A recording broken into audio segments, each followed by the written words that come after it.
Assalamualaikum warahmatullahi wabarakatuh. Bismillahirrahmanirrahim. Alhamdulillahi rabbil alamin. Nahmaduhu wa nasta'inuhu wa nastaghfiruh. Allahumma salli wa sallim wa barik ala sayyidina Muhammad wa ala alihi wa sahbihi ajma'in.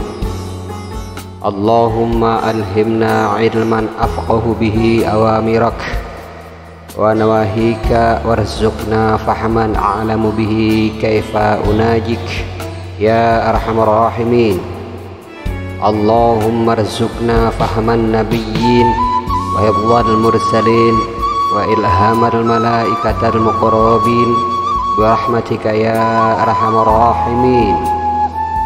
Allahumma akrimna binuril faham wa akhrijna min zulumatil waham waftah lana abwaaba rahmatik wa anshur alaina min khazaini ilmik ya arhamar rahimin. Allahumma zidna ilman wa wasi' fi rizqana wa barik lana fi ma razaqtana waj'alna mahbuban fi qulubi ibadik wa azizan fi ayunihim waj'alna wajihan fid dunya wal akhirah wa minal muqarrabin ya kafiran nawar wa ya hasanal fi'ar wa ya qa'iman bila zawar ya mubdi'an bila mithal falakal hamdu wal minnah wa syaraf ala kulli hal walhamdulillahi rabbil alamin. Assalamualaikum warahmatullahi wabarakatuh. A'udzu billahi minasyaitonir rajim. Bismillahirrahmanirrahim. Alhamdulillahirabbil alamin. Nahmaduhu wa nasta'inuhu wa nastaghfiruh. Allahumma shalli ala sayyidina Muhammad wa ala alihi wa sahbihi ajma'in. Amma ba'du. Alhamdulillah, kita berjumpa kembali. Kita akan melanjutkan pertemuan kita yang terdahulu, yaitu tentang fadilah beberapa surah Al-Quran. Kemarin nomor 12 surah Al-Mumtahinah, sekarang surah Al-Jin.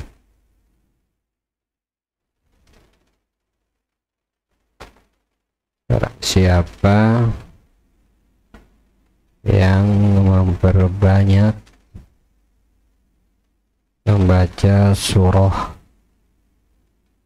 Jin, maka selama hidupnya ia tidak akan diganggu oleh jin, manusia, dan sihir, dan juga tidak oleh tipu daya mereka. Hadis ini diriwayatkan oleh Abi Abdullah radhiyallahu an. Beliau berkata, man aktsara qira'ata qul uhiya, maksudnya surah Jin, qul uhiya ilayya annahu istama'a nafaru minal jin. Itu ayatnya. Lam yusibuhu fi hayatihi dunya syai' min ayunil jin wal ins. Man aksaro, siapa orang, barang siapa yang memperbanyak qiraata, membaca qul uhiya ilayya, maksudnya surat Jin, lam yusibuhu, maka tidak akan terkena bagi orang yang membacanya fi hayatihi, di dalam kehidupannya dunia, fi hayatihi dunia, dalam kehidupannya dunia, syai', sesuatu pun, min ayunil jin, dari gangguan jin, wal insi, dan manusia, walas sahirah, dan tidak juga sihir. Wala tagusyuhum, dan juga tidak dengan tipu daya mereka. Wala sihruhum, tidak sihir-sihir mereka. Wala kaiduhum, gitu. Jadi tipu daya, tidak sihir dari mereka akan dijaga. Demikian. Selanjutnya, dan barang siapa yang membaca surah Al-Muzammil pada waktu Isya atau pada akhir malam, maka surah itu akan menjadi saksi baginya pada waktu siang dan malam itu, dan ia hidup dengan baik juga, meninggal dengan baik pula. Lanjut,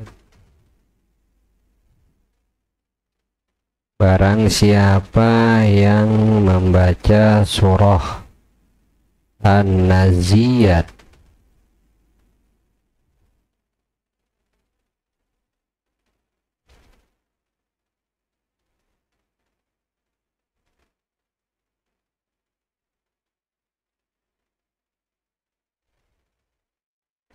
maka Allah Subhanahu wa Ta'ala tidak akan memasukkannya ke surga, melainkan setelah ia bebas dari dahaga. Ini maksudnya adalah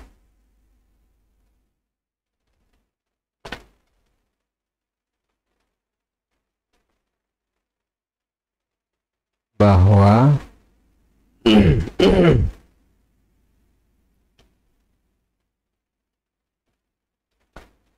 ia memasuki surga tidak dalam keadaan haus,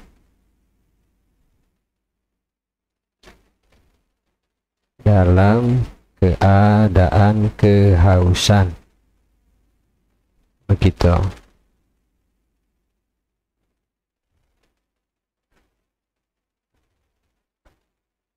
Dan ia tidak akan menjumpai kecelakaan di dunia selamanya. Dan dalam riwayat lainnya dikatakan bahwa surah ini berguna juga untuk menyembuhkan keracunan. Maka atau orang yang digigit, ya maaf, atau orang yang digigit binatang berbisa. Demikian. Kemudian selanjutnya, barang siapa yang membaca surah was-sama idzatil buruj, surah Al-Buruj ya.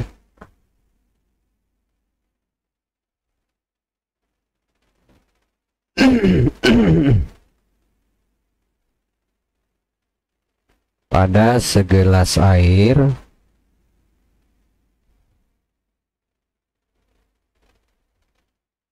kemudian diminumkan pada orang yang keracunan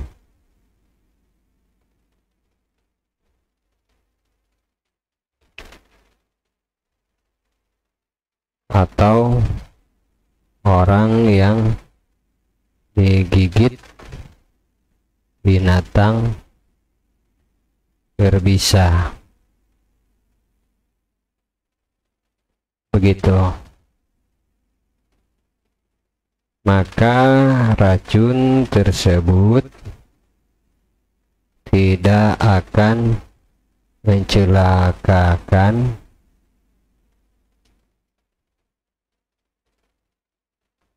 dirinya. Atas izin Allah Subhanahu wa ta'ala. Kemudian barang siapa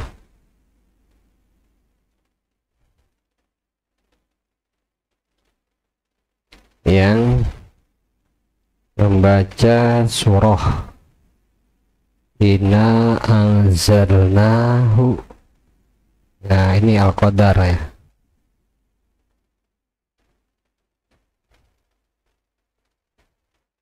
pada setiap salat fardu, maka akan dikatakan padanya, hai hamba Allah,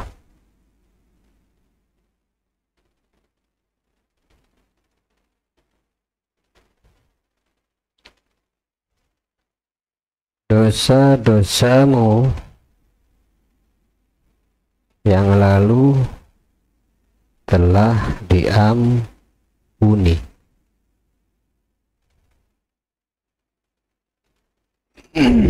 Kemudian barang siapa yang membaca surah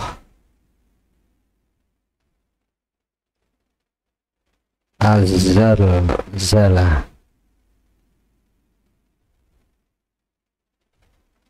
pada salat sunnahnya, maka ia tidak akan ditimpa gempa bumi selamanya, dan ia tidak akan mati sebab petir atau malapetaka dunia. Kemudian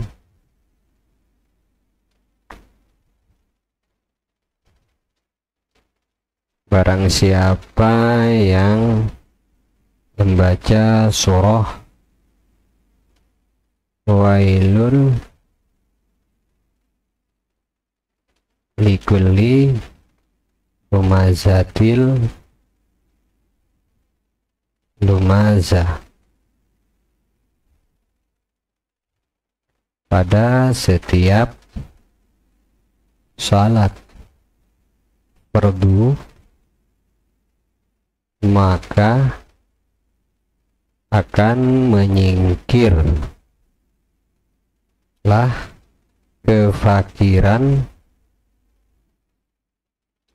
daripadanya dan akan datang rezeki yang banyak kepadanya dan akan diangkat daripadanya mati, meninggal aja ya, meninggal yang buruk, yang jelek maksudnya. Lalu selanjutnya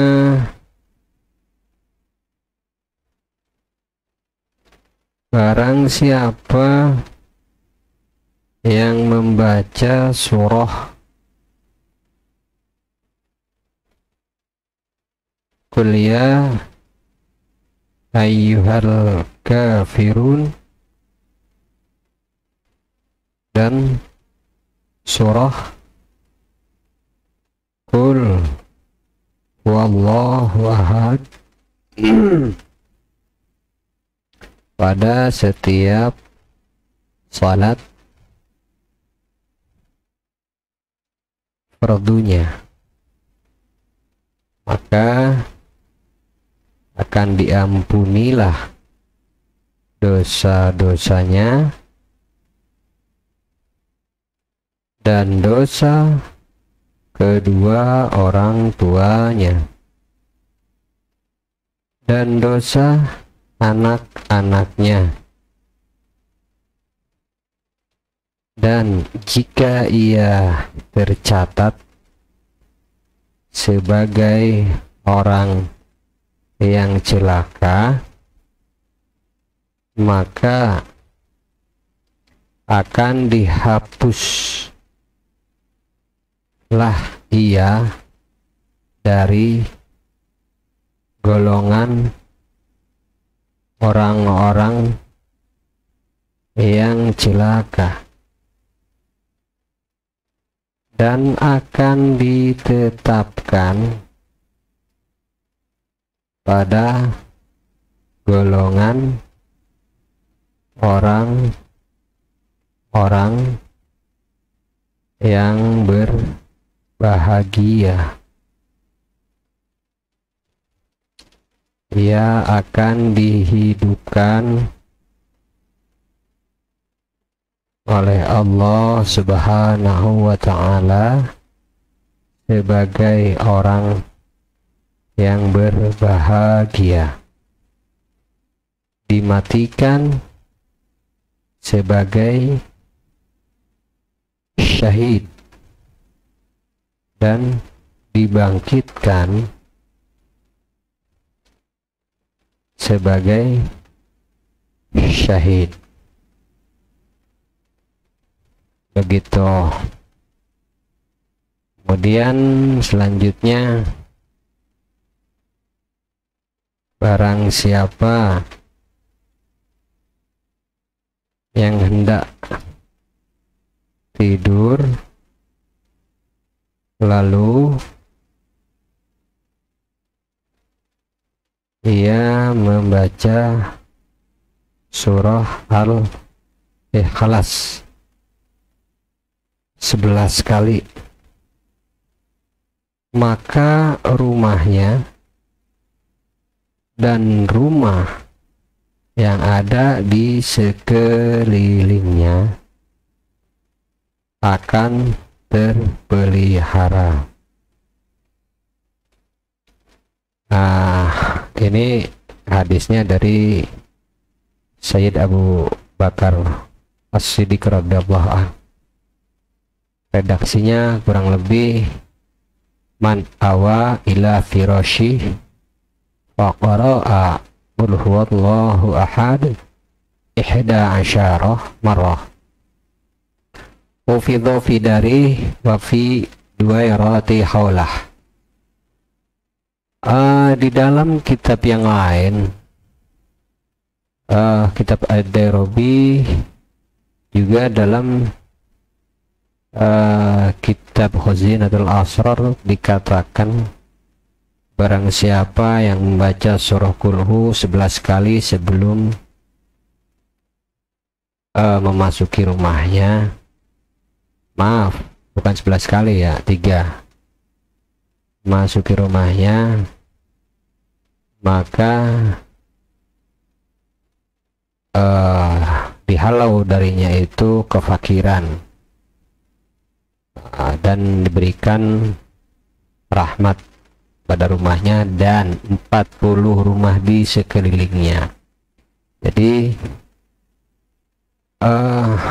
ke jihad atau ke arah barat, ke arah timur, arah utara, arah selatan 40 arah barat, 40 arah selatan, 40 arah utara, 40 arah timur. Jadi 4 penjuru, 40 semua di sekeliling. Begitu. Jadi mulailah ketika kita hendak memasuki rumah, bacalah surah Al-Ikhlas 3 kali sebelum memasuki rumah atau memasuki rumah orang, karena itu baik buat rumah yang kita akan masuki dan baik juga bagi rumah-rumah yang ada di sekeliling rumah yang akan kita masuki. Dan lebih afdal lagi, sebelum membaca surah Al-Ikhlas ini bersiwak, karena ada dalam salah satu kaifiat dikatakan barang siapa yang ingin diluaskan rezekinya sebelum memasuki rumah bersiwak dahulu, kemudian membaca surah Qul Hu 3 kali. Jadi ketika ditambahkan siwak ini, fadilahnya terjaga, juga dihalau dari kefakiran, jika terpelihara rumah sekitarnya dan diberikan rahmat di dalam rumah yang akan kita masuki. Demikian ya, sampai di sini perjumpaan kita tentang fadilah surah. Insyaallah dalam pertemuan kita selanjutnya akan dibahas tentang beberapa ayat yang terkait dengan fadilah-fadilahnya dan kaifiatnya. Insyaallah ini semata-mata bertujuan untuk syiar dan bisa bermanfaat bagi semua muslimin dan muslimat, dan mudah-mudahan menjadi saksi amal kita semua nanti di akhirat kelak. Demikian, wabillahi taufiq wal hidayah. Wassalamualaikum warahmatullahi taala wabarakatuh.